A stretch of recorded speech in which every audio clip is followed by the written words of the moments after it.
My name is Sarah Lagrotteria, and I'm the creative director of Just Bloom School. Today I'm presenting on Dr. Angus Fletcher's Wonderworks, the 25 most powerful inventions in the history of literature. Specifically, the Wonderworks method, how art boosts optimism, creativity, and courage. For thousands of years, we've known that the arts have had this extraordinary power.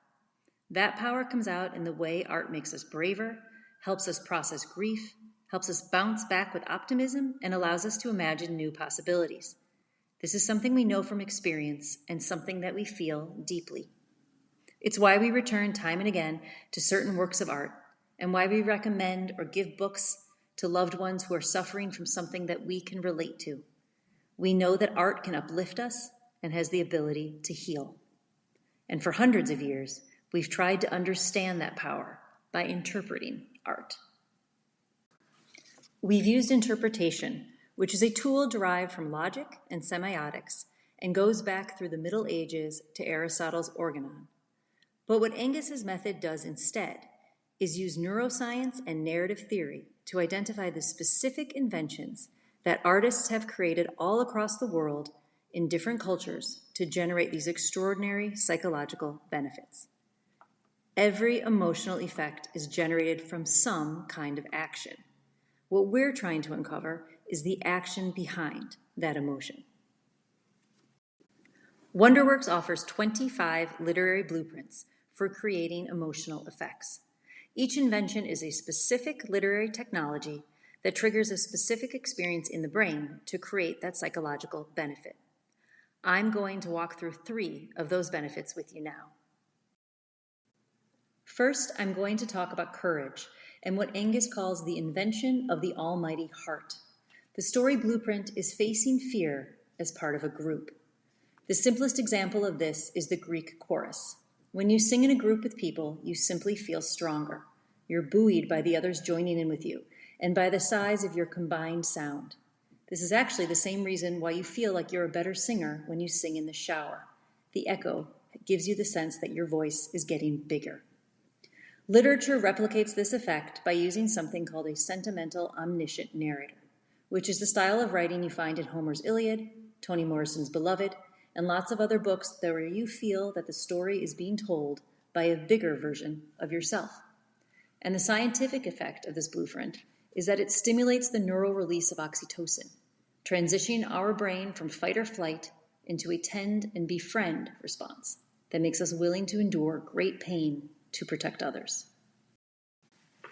Our second emotion is optimism. Angus calls this the invention of the fairy tale twist. This started with the observation that Disney fairy tales were not making people happy. Why was that?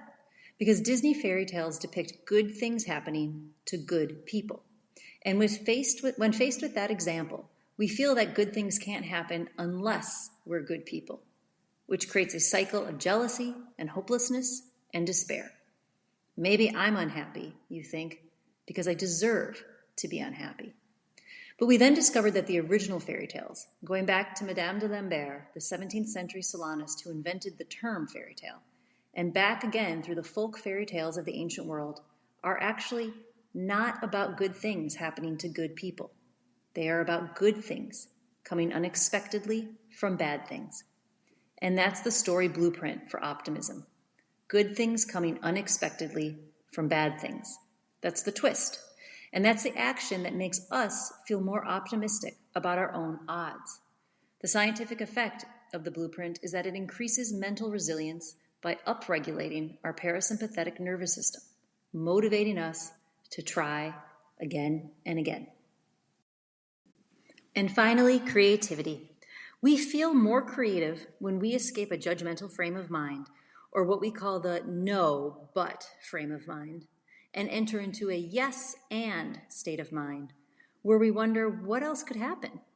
Angus calls this invention the invention of the anarchy rhymer.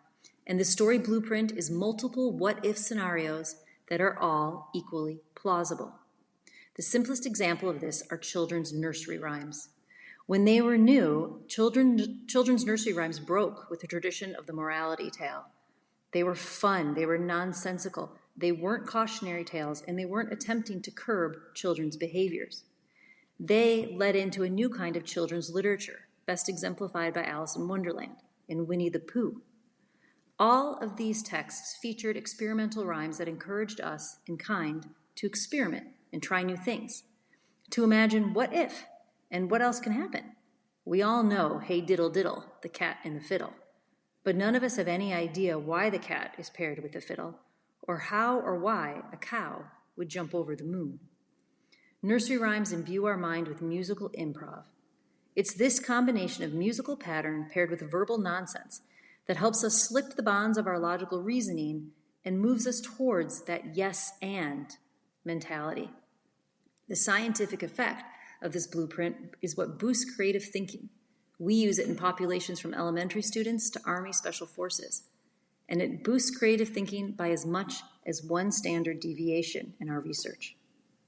These three examples, courage, optimism, and creativity, show how literature works to create those feelings in the reader, and by extension, to put them out in the world as a kind of healing balm against fear, negativity, and hopelessness. It's the creativity chapter of Wonderworks, the invention of the anarchy rhymer, that prompted our own moment of asking, what else can happen? It's what inspired us to take the science of Wonderworks out into the field of creativity training.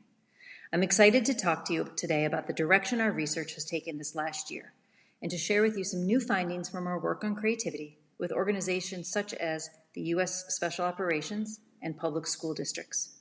The reason we have this new theory of creativity is that the old theory of creativity wasn't working completely. There has been one prevailing theory of creativity since World War II, divergent thinking.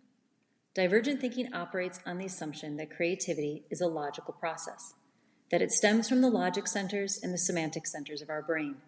If you've ever been asked to brainstorm, for example, getting out as many ideas as possible in a short burst of time, or if you've done anything with design or user experience, then you've participated in or at least spoken the lingo of divergent thinking. And that's all well and good, and divergent thinking has accomplished much, but it has two scientific holes. First, it cannot be assessed. There's no evidence that divergent thinking makes us more creative. The evidence is only that it makes us better at divergent thinking. We get better at those games and activities, but we don't necessarily produce anything new. Second, we have the gift of knowing quite intimately the most naturally creative population on the planet. They kick, they jump, they yell, they make a terrible mess, and they create and tell stories almost every minute of the day. It's as natural to them as breathing. These natural creatives are children. Children are incredible story thinkers. They think in narrative, escaping what is and imagining what could be all day long. But they are notoriously bad at memory and logic games. So divergent thinking actually runs counter to children's natural creative abilities. Why then haven't we been following children's lead and looking at creativity through a narrative lens? These are the thoughts that sprang from Wonderworks and inspired our work on creativity. If not from divergent thinking, where does creativity come from? Our theory is a narrative theory of creativity, which is to say that we take our cue from the children. We think that we increase creativity through story thinking. Story thinking is a synonym for narrative cognition, or thinking in actions, as opposed to thinking in logic. Story thinking includes causal thinking, or speculating on why something happened, scientific hypothesizing, or predicting what will happen in response to specific interventions, counterfactual thinking, or imagining what could have happened if past events were changed, and outright fiction, in other words, inventing alternate worlds. Story thinking proceeds by manipulating the elements of story, of which the big four are character, setting, plot, narrator. Characters are causal actors. The causes of their behavior are usually hopes, fears, desires, and other psychological motives. We activate character by perspective shifting. Setting is activated by world building or building story worlds. Story worlds are environments with their own distinct laws of action, or rules about what can and cannot happen. Such rules can be social, natural, magical, etc., etc. Plots are specific sequences of action generated by characters in a story world. In other words, plot is action generating. Narrators are the ultimate cause of the story. They are the why the story is told, and it's their why which shapes how it is told. All of these actions, perspective shifting, world building, action generating, and finding the why, trigger the deep motor cortex of our brain, where most of our creativity comes from. And they form the basis for all of the work that we do in our creativity training with a variety of organizations, from the U.S. Army and Special Operations to Fortune 50 companies to my personal favorite, elementary school children. Remember when I said that we weren't able to assess whether divergent thinking makes us more creative? We do have the tools to assess if narrative training makes us more creative. In a recent randomized study that Angus ran with senior military leaders at Fort Leavenworth, Kansas, participants showed a 20% increase in their ability to come up with creative answers to complex problems under pressure, after just one intervention. The results have been consistent with other adult populations. We've recently begun testing the same kind of creativity training with elementary school students. This past June, we ran a 2-week creativity camp for 3rd, 4th, and 5th graders as a study with the Ohio State School of Education. We designed the study to address the facts that students, from elementary through college, are becoming less creative. And as they become less creative, they become less confident in their self-efficacy, less capable of solving new and complex problems, and less likely to succeed outside school in the dynamic and uncertain environs of life. They become, in short, less resilient. The study ran for 2 weeks, during which we conducted a series of exercises that called on the students to practice the 4 elements of story thinking, with a particular focus on perspective shifting and world building. Our research has been submitted for peer review to the journal Educational Researcher, but what I can share now are the rough results. At the start of the study, students relayed a personal problem and were asked by researchers how they might solve it. They exhibited one of 3 reactions. They gave up without even attempting a solution. They wanted to ask an adult for help. Or they exhibited anger, simply because they lacked self-efficacy. Our intervention ran for 2 weeks and focused largely on perspective shifting. Perspective shifting happens whenever we read a novel and don the psychology of a character or a narrator. It supports and is supported by curiosity and empathy.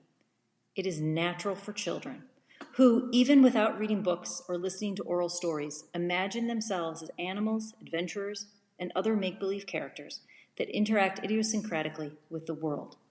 And it can contribute to practical problem solving in 2 ways. First, perspective shifting helps reframe problems. If a child is frustrated because she cannot accomplish an activity, she can pull back from her immediate perspective to speculate on her deeper why for wanting to do that thing, helping her identify unseen personal motives that she can pursue via another route. 2, perspective shifting helps us come up with alternate solutions. By imagining how other people might invent different plans to solve the same problem, children can expand their mental range of what if, creating fresh strategies. After 2 weeks of this kind of training, which I'm happy to explain in more detail when we talk live, the results were impressive. All the kids showed a significant and major increase in resilience. Specifically, they all came up with an answer to their problem. And when those answers were challenged, they came back with a second, even more creative answer. In sum, Angus and I are optimists who believe wholeheartedly in the power of art to change the world in a positive way. More specifically, we believe in the power of narrative and of story thinking to help empower and inspire individuals so that they can interact in the world in a positive way. I'm looking forward to answering any questions you might have on Wonderworks or on any of our creativity work. Thank you so much for your time.